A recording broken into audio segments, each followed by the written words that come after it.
السلام عليك يا رسول الله السلام عليك حبيبي يا نبي الله السلام عليك يا رسول الله السلام عليك حبيبي يا نبي. بسم الله الرحمن الرحيم. الحمد لله نحمده ونستعينه ونستهديه ونعوذ بالله من شرور أنفسنا وسيئات أعمالنا. من يهده الله فلا مضل له ومن يضلل فلا هادي له وأشهد أن لا إله إلا الله وحده لا شريك له وأشهد أن سيدنا ونبينا محمدا عبده ورسوله. اللهم صل وسلم وبارك وأنعم على سيدنا ونبينا محمد وعلى آله وصحبه وسلم تسليما كثيرا. أما بعد أيها الإخوة والأخوات السلام عليكم ورحمة الله تعالى وبركاته. Donc je vais traiter avec vous le sujet de la fatwa. On va commencer d'abord par définir ce que c'est qu'une fatwa. On va essayer de voir de quoi est constituée à l'intérieur une fatwa. Je sais que le sujet est très, très technique peut-être pour vous, mais je pense que l'actualité, le problème qu'on est en train de vivre dans le domaine de la religion en général et dans le domaine de la fatwa surtout, exige de simplifier un petit peu ce sujet très très technique. D'habitude, il est toujours, donc on le dispense devant des étudiants qui se spécialisent dans la jurisprudence musulmane, mais je pense qu'il faut le vulgariser pour que tout le monde sait un petit peu ce que c'est qu'une fatwa. Ce qui va vous permettre de savoir à qui il faut s'adresser, donner toute l'importance donc au sujet, savoir que le fatwa est un domaine dangereux des fois, il peut mener à beaucoup de choses qui relèvent même de l'égarement, al-iyadu billah. Donc sans trop tarder, une fatwa est une réponse d'un jurisconsulte à une question d'ordre religieux en général, mais une question d'ordre juridique en particulier. Et quand je dis d'ordre juridique, c'est-à-dire d'ordre qui relève de la jurisprudence musulmane. Alors, la jurisprudence musulmane, si vous voulez, c'est ce qui forme la base de la fatwa. Donc, la jurisprudence musulmane forme la base de la fatwa, forme aussi la base du jugement, quand il s'agit d'un juge dans un tribunal. Alors, cependant, il faut faire la distinction entre une fatwa et un jugement. Un jugement, ça vient d'un tribunal. Une fatwa, ça vient d'un spécialiste, un mufti.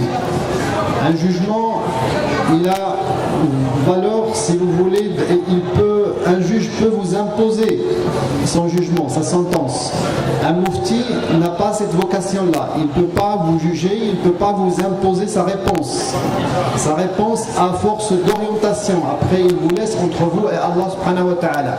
Pourquoi je dis ça? Parce que souvent, on fait l'amalgame entre une condamnation faite par n'importe lequel dans le monde musulman contre quelqu'un, par exemple, et on dit voilà une fatwa. Cette personne a été victime d'une fatwa. Une fatwa ne rend victime jamais personne. Quand on appelle quelque chose à une action politique ou fatwa, c'est une appellation abusive. On ne peut pas appeler par exemple la condamnation de Salman Rushdie par Ayatollah Khomeini à l'époque, il y a très très longtemps, parce que c'est là où on a commencé à entendre ce terme de fatwa. Cette condamnation ne peut jamais être appelée une fatwa. Parce que fatwa tout simplement ne peut pas être une condamnation.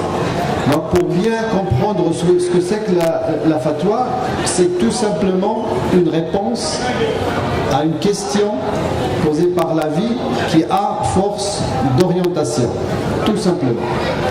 Maintenant, elle se base sur quoi? elle se base sur le fiqh, la jurisprudence. C'est quoi la jurisprudence? C'est quoi la sharia? Parce qu'on dit aussi ça se base sur sharia.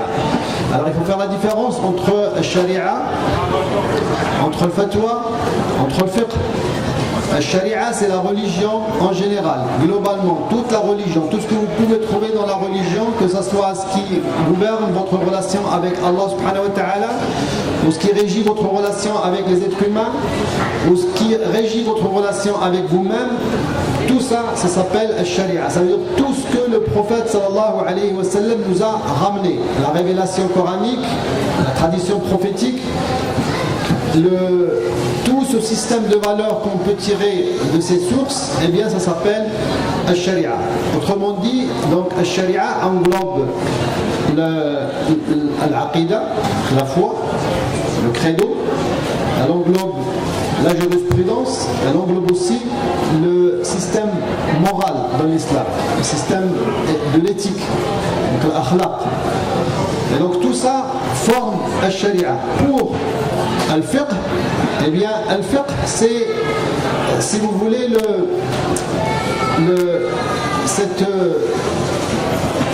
ce savoir qui nous permet de connaître la loi de Allah subhanahu wa ta'ala à appliquer sur terre.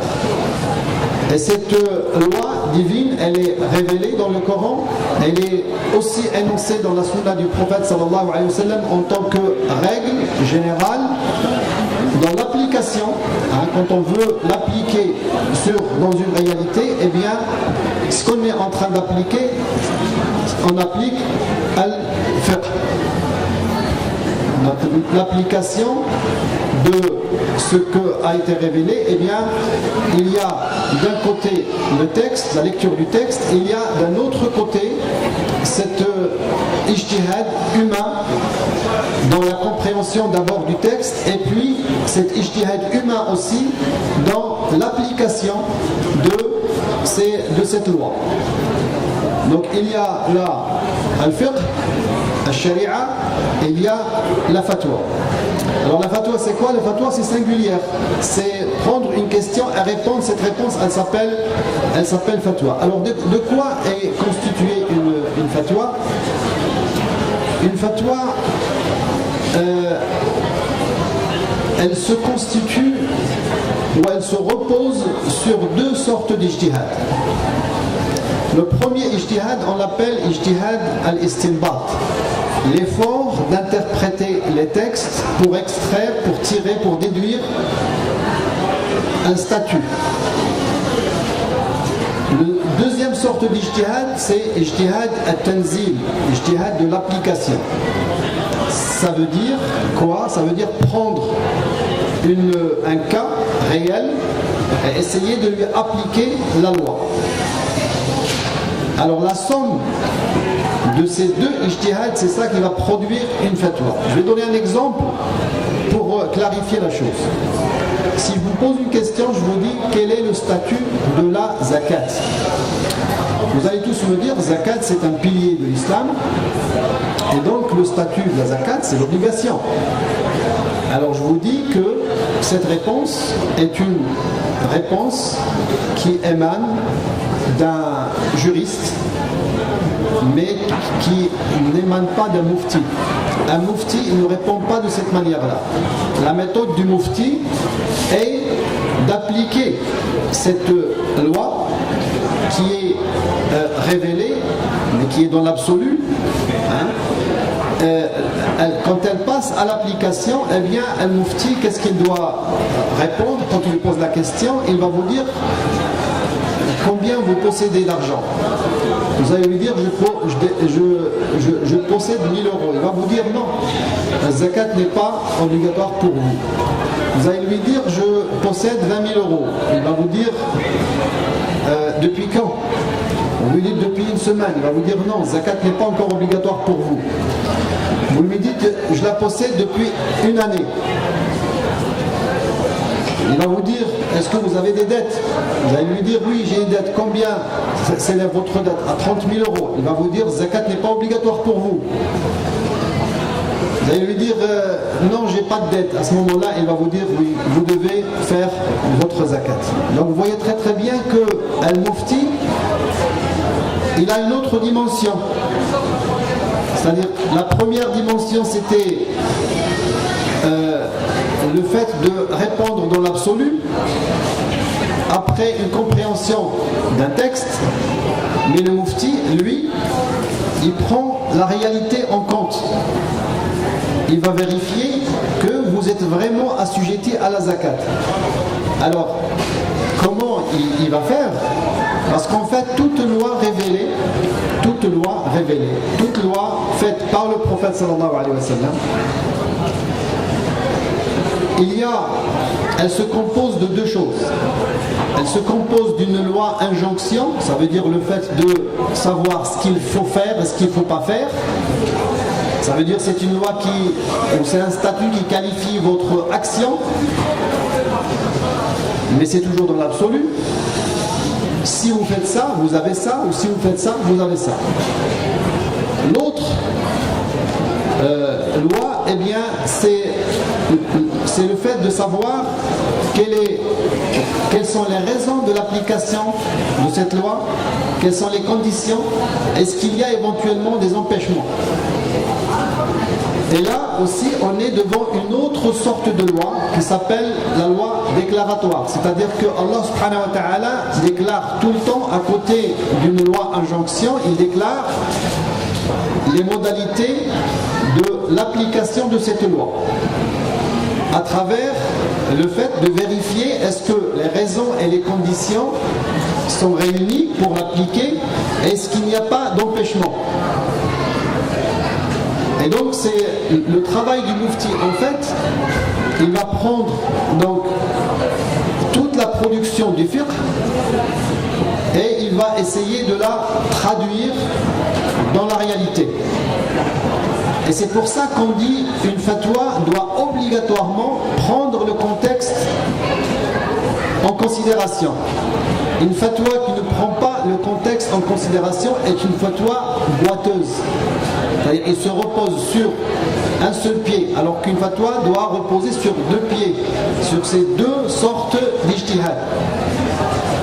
Les deux sortes d'ijtihad, le premier, donc il se base sur le texte, il se base sur les autres sources de la jurisprudence musulmane.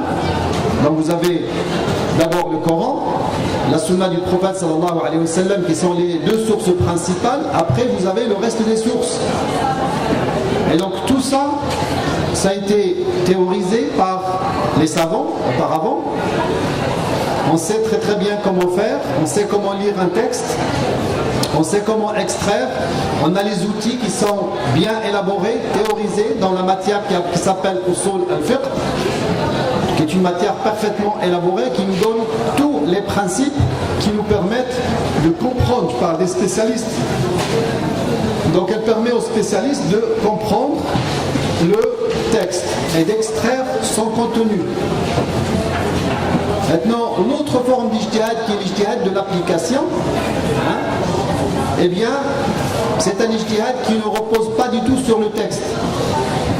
C'est un ijtihad qui repose sur l'appréciation humaine. On a la loi, on a les modalités d'appliquer la loi. Tout ça, on le trouve dans les textes. Il est extrait à partir des sources. Maintenant, est-ce que les conditions sont réunies dans ce cas-là qui est devant moi? Est-ce que les conditions sont réunies ou pas? Est-ce que je dois appliquer la loi ou pas? Ça relève de l'appréciation humaine. C'est aux spécialistes de vérifier si les conditions sont réunies ou pas. C'est une autre forme d'ijtihad qui n'a rien à voir avec le premier ijtihad.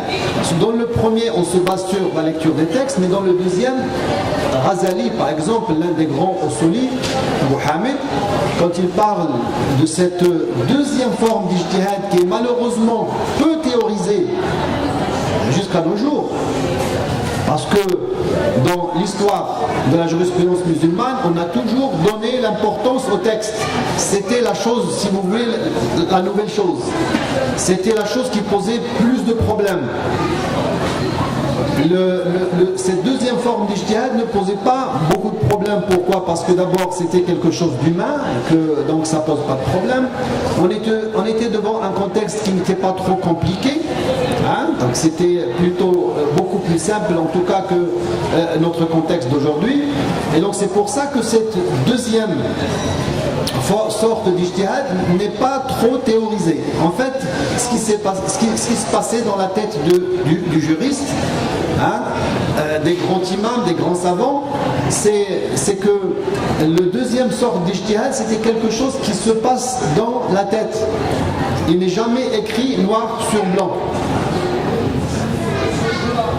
Par contre, le premier ijtihad, il est théorisé. Aujourd'hui, on a besoin de théoriser cette deuxième sorte d'ijtihad. Et c'est une théorisation qui a commencé un petit peu, si vous voulez, tardivement dans l'histoire ça a commencé déjà par Ghazali, peut-être, c'était le premier qui a commencé, qui a donné des prémices de théorisation de cette deuxième ijtihad. Il l'appelait Tahqiq al-Manat, ça ne vous dit rien du tout, mais je peux vous l'expliquer.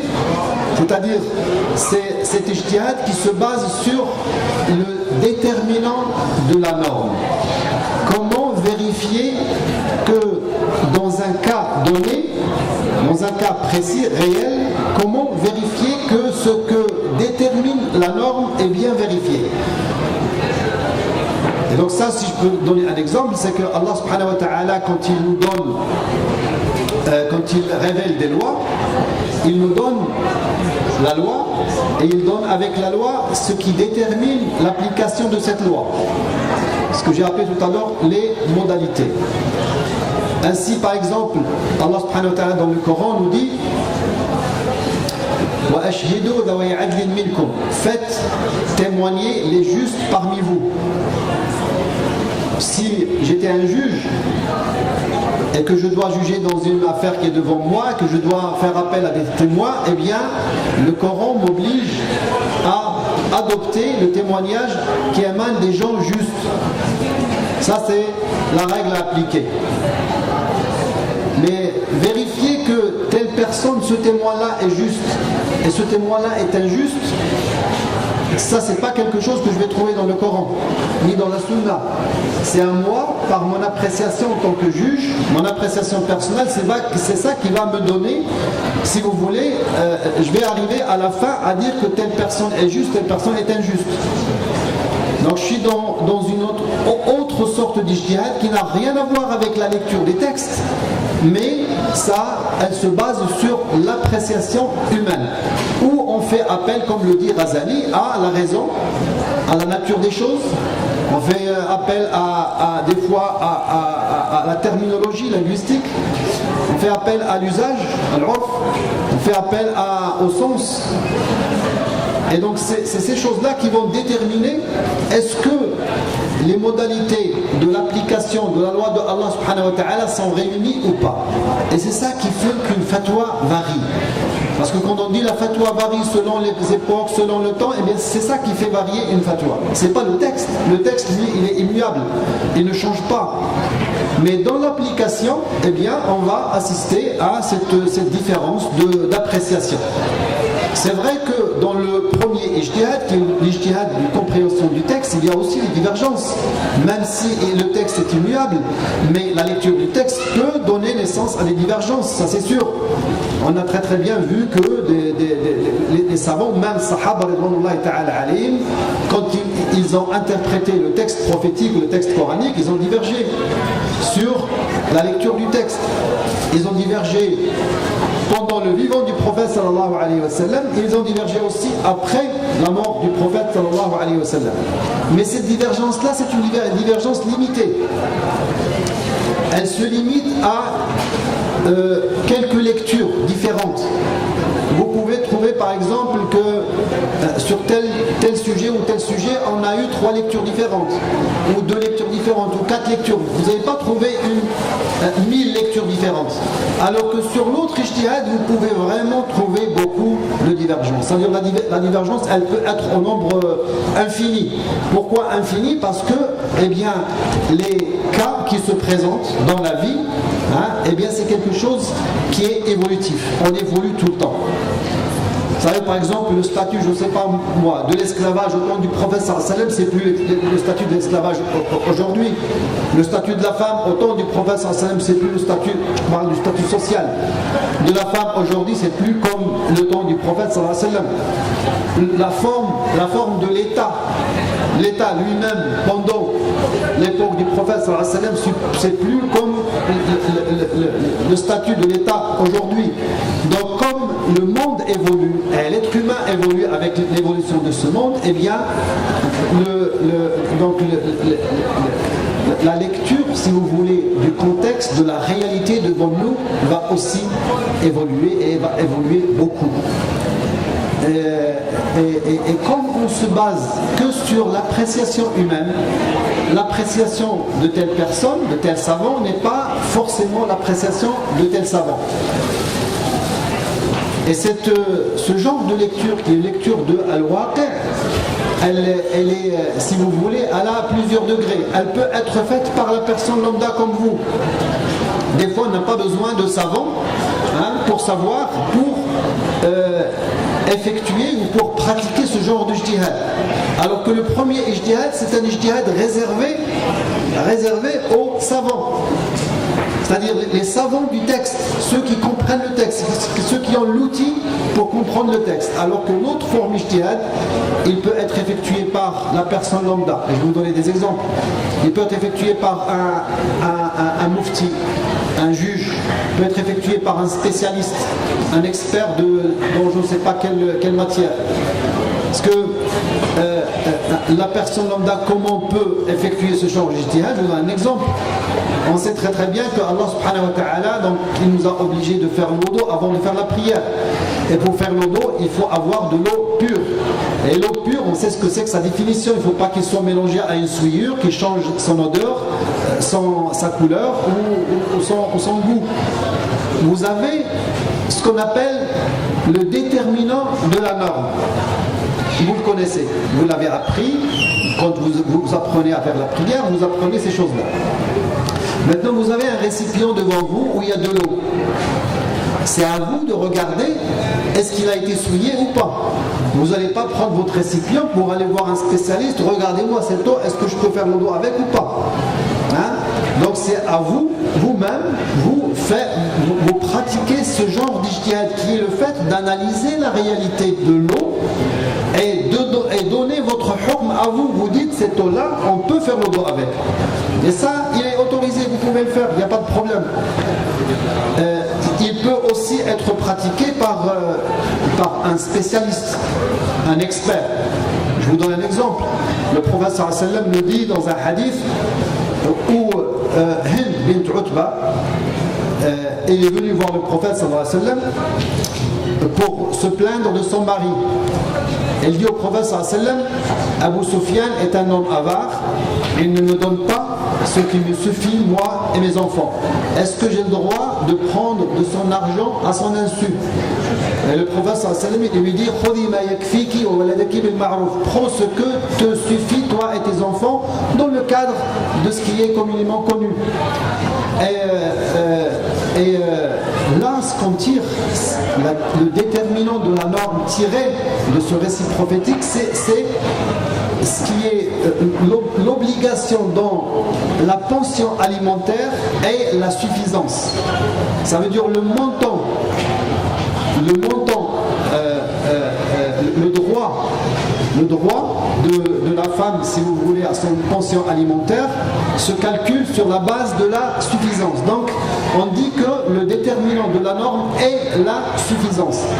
Maintenant, dire que cette femme-là, pour appliquer la suffisance au temps du prophète sallallahu alayhi wa sallam, c'est plus la suffisance de notre époque. Et dans notre époque, la suffisance d'une femme, par exemple, qui se trouve dans un pays, c'est pas du tout pareil qu'une autre femme qui se trouve dans un autre pays. Donc, c'est qui va nous dire aujourd'hui, par exemple, en France, quelle est la suffisance? Eh bien, il y a des experts dans le monde économique et qui savent très très bien ce que c'est que le seuil de pauvreté et c'est quoi qui peut suffire une personne. Et ça, on ne peut pas se fier uniquement, c'est pas de la spécialité, si vous voulez, même du mufti. Le mufti, il s'arrête ici pour aller demander conseil chez l'expert. Et c'est pareil pour toutes les questions qui relèvent par exemple de la médecine, les questions qui relèvent par exemple de l'astronomie, les questions toute question dans laquelle on est obligé de passer par un expert pour déterminer la norme, eh bien celui qui se livre à cette deuxième sorte d'ijtihad, qui est le fait de concrétiser, de vérifier le déterminant de la norme, eh bien il faut revenir obligatoirement aux experts dans telle ou telle spécialité. Autrement, eh bien notre fatwa, elle ne se base pas sur ces deux principes, sur ces deux pieds, mais elle sera sur un seul pied. Alors une fatwa, il ne suffit pas d'aller chercher dans les textes que dit le Coran, que dit la Sunna. Oui, il y a ce que dit le Coran, il y a ce qui dit la Sunna. C'est sur nos têtes. Il n'y a pas de problème. C'est la loi, mais c'est une loi qui est dans l'absolu. Elle ne se traduit dans la réalité qu'à travers cette deuxième forme d'ijtihad. Et ça, c'est pas une invention. Le prophète sallallahu alayhi wa sallam lui-même a pratiqué cette deuxième sorte d'ijtihad. Les sahaba après le prophète, c'est pareil. Tous les fuqaha, quand vous regardez toutes les compilations, toute notre doctrine du fiqh qui existe, vous trouvez dans les livres, eh bien vous avez trouvé les deux ijtihads sont imbriqués l'un dans l'autre. Et de telle manière que vous ne pouvez pas les dissocier. Il faut vraiment faire un travail de déconstruction pour essayer de voir cet ijtihad d'un côté et cet autre ijtihad de l'autre côté. Donc il ne suffit pas de dire moi j'ai tel texte et à partir de tel texte voilà la norme sans passer par cette deuxième sorte d'ijtihad qui est ijtihad al-tanzil. Ijtihad al-tanzil, Ghazali dit huwa daruratu kulli shari'a. Parce qu'il appelle tahqiq al-manat, et il dit tahqiq al-manat huwa daruratu kulli shari'a. Ça veut dire qu'il ne peut pas y avoir une législation qui peut s'en passer de cette sorte d'ijtihad qui est l'ijtihad de l'application. Voilà donc un petit peu ce que c'est une fatwa décomposée en deux sortes d'ijtihad, et que toute fatwa, toute réponse que vous pouvez entendre, si elle n'est pas étudiée de la sorte, eh bien ce sera une fatwa erronée. Des fois, il est beaucoup plus simple de connaître la règle dans l'absolu que de réussir à pratiquer la deuxième sorte d'ijtihad qui est l'ijtihad de l'application. Et c'est pour ça qu'on dit, surtout de nos jours, on est dans un monde qui a évolué, qui est devenu très complexe.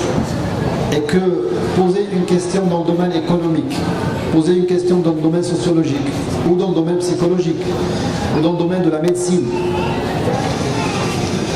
dans le domaine de, même aujourd'hui, dans ce qu'on appelle l'ibadat, dans les adorations. Le fait de commencer le début du mois du Ramadan, par exemple, ou le mois du Hajj, ce sont des questions qui deviennent beaucoup plus compliquées. La complication encore, elle est amplifiée quand il s'agit d'un musulman qui vit dans un contexte non musulman. Donc il y a encore plus de complications parce qu'on est dans un contexte où il y a beaucoup plus d'empêchements que dans le musulman. Rappelez-vous que l'un des principes du deuxième ijtihad, c'est l'empêchement. Les conditions de l'application ou les modalités de l'application, ils se font sur la base de la raison, ou les causes, les conditions et les empêchements. Et comme on est dans un contexte où l'empêchement est beaucoup plus importante que la contrainte, c'est ce que j'appelle l'empêchement, la contrainte, eh bien, on est forcément devant une situation beaucoup plus complexe qu'un musulman qui vit dans un contexte musulman. Barakallahu fikum, jazakumullahu khair.